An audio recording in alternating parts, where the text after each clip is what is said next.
শিক্ষক বলেছেন যে আমাদের অনেক সময় কিন্তু আমরা বাচ্চাদের সাথে থাকি। আমরা মারা আমাদের সন্তানকে সবচেয়ে গুরুত্বপূর্ণ পরামর্শ বলেন আদব কায়দা। এখানে একটা আমি প্রবাদ দেখেছি, সন্তানদের তোমরা আদব শেখাও ও শিক্ষা দাও। আদবটা শুধু শিক্ষকরাই শেখাবে না, শিক্ষাটা শুধু শিক্ষকরাই দিবে না, আমরা মাই হচ্ছে প্রধান শিক্ষক। আমরা প্রাথমিকভাবে মায়েরাই শিখাই। বিসমিল্লাহির রহমানির রহিম। আজকের অভিভাবক সমাবেশ অনুষ্ঠানে বদরখালী কলোনিজেশন উচ্চ বিদ্যালয়ে যারা আমরা উপস্থিত হয়েছি, সম্মানিত শিক্ষক মন্ডলী ও অভিভাবক মন্ডলী, সালামু আলাইকুম। আমি একজন অভিভাবক, আপনাদের মতোই একজন অভিভাবক। সপ্তম শ্রেণীতে আমার ছাত্র এখানে পড়ে। আমি যেখানে শিক্ষক, আমারও হয়তো অনেকটা অস্পষ্ট ছিল এই নতুন কারিকুলামে। আপনাদের হয়তো অভিভাবক হিসেবে আপনাদের আরো বেশি অস্পষ্ট ছিল। তো আমরা এখানে আসছি, আমাদের সম্মানিত শিক্ষক মন্ডলী মহোদয় আমাদেরকে অনেক গুরুত্বপূর্ণ পরামর্শ এবং এই কারিকুলামের সিস্টেমটা আমাদেরকে পুঙ্খানুপুঙ্খানু বুঝিয়ে দিয়েছেন। আশা করি আমরা সবাই বুঝেছি। যদি আমরা আজকে অভিভাবক সমাবেশে না আসতাম, আমরা হয়তো এই জিনিসটা জানতাম না।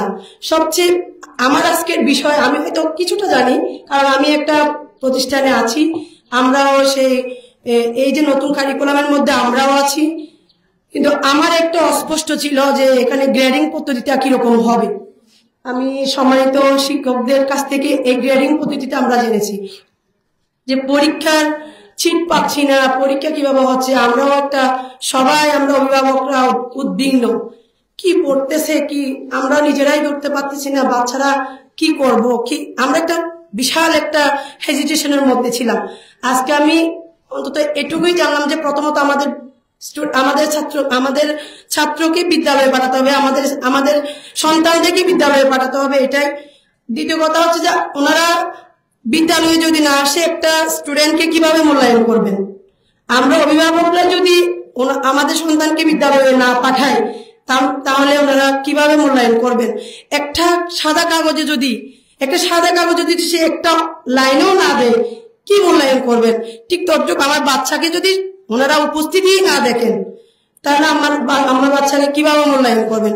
আর আমি অভিভাবক হিসেবে এটাই বলছি যে কি আমার বাচ্চাকে আমার বিদ্যালয়ের সময় উপযোগী বাচ্চাকে পাঠাতে হবে।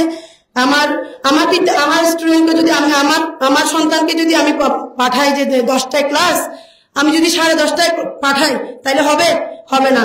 আমার সন্তানকে আমার মা হিসেবে, বাবারা তো অনেক কাজে বাইরে হয়ে যায়, অনেক কাজে ব্যস্ত থাকেন ওনারা, কিন্তু আমরা মারা সবসময় আমাদের বাচ্চাটাকে নজরদারিতে রেখে। একজন সম্মানিত শিক্ষক বলেছেন যে আমাদের অনেক সময় কিন্তু আমরা বাচ্চাদের সাথে থাকি। আমরা মারা আমাদের সন্তানকে সবচেয়ে গুরুত্বপূর্ণ পরামর্শ বলেন আদব কায়দা। এখানে একটা আমি প্রবাদ দেখেছি, সন্তানদের তোমরা আদব শেখাও ও শিক্ষা দাও। আদবটা শুধু শিক্ষকরাই শেখাবে না, শিক্ষাটা শুধু শিক্ষকরাই দিবে না, আমরা মাই হচ্ছে প্রধান শিক্ষক। আমরা প্রাথমিকভাবে মায়েরাই শিখাই। একটা বাচ্চা যখন হাঁটি পা করে হাঁটে, সে পড়ে গেল, তাকে তুলতে শেখাটাও আমরা মারা শিখাই। একটা বাচ্চা ময়লা ধরলো, জীবাণু, সেটাও আমরা কিছু শেখাই। আমরা প্রতিষ্ঠানে দিই 4+ কিংবা 5+ আমরা প্রতিষ্ঠানে দিই। প্রাতিষ্ঠানিক শিক্ষার পাশাপাশি আমাদের মাদের, অভিভাবকদের, বাবাদের কিন্তু শিক্ষাটা প্রধান বলে আমি মনে করি। পারিবারিক শিক্ষাটাই হচ্ছে তার আদর্শ শিক্ষা। সে মাকে দেখেই শিখে, তার বাবাকে দেখেই শিখে। এই শিক্ষাটা, এই কারিকুলামটাই হচ্ছে সেটা। আমি দেখে শিখবো, আমি অনুভব করে শিখবো, আমি বাস্তব অভিজ্ঞতা থেকে শিখবো। আমি একটা জিনিস পড়লাম, শুধু পড়া মুখস্থ করে দিলাম, এটা আমার প্রকৃত শিক্ষা নয়। সেটার সাথে আমার বাস্তবতাটাই যদি আমি যদি একটা মাটির যদি ফুলদানি বানাই, এই ফুলদানিটা যদি আমি দেখি যে কি হ্যাঁ এটা বানালো, কিন্তু কিভাবে বানালো সেটা তো আমি জানি না।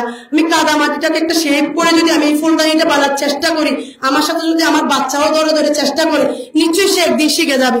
এই শিক্ষাটাই হচ্ছে প্রকৃত শিক্ষা। কিন্তু আমি আজকে সবার উদ্দেশ্যে আমি যেটা জানতাম না সেটা আমি প্রকাশ করি। সেটা হচ্ছে কি একটা গ্রেডিং যেটা ছিল, যে সম্মানিত শিক্ষক এখানে যে F আছে কিংবা এখানেও যে A+ আছে, এই জিনিসটা আমি জানতাম না। এখন সম্মানিত শিক্ষক মহোদয় এইগুলো বিশদভাবে বর্ণনা করে আমাদের সবার উদ্দেশ্যে বলে দিয়েছেন। আমি আজকে এখানে এসে নিজেকে ধন্য মনে করি। আপনারাও এরকম একটা সমাবেশে আসবেন, আমিও আসার চেষ্টা করব। আমি আর বিশেষ কিছু বলবো না।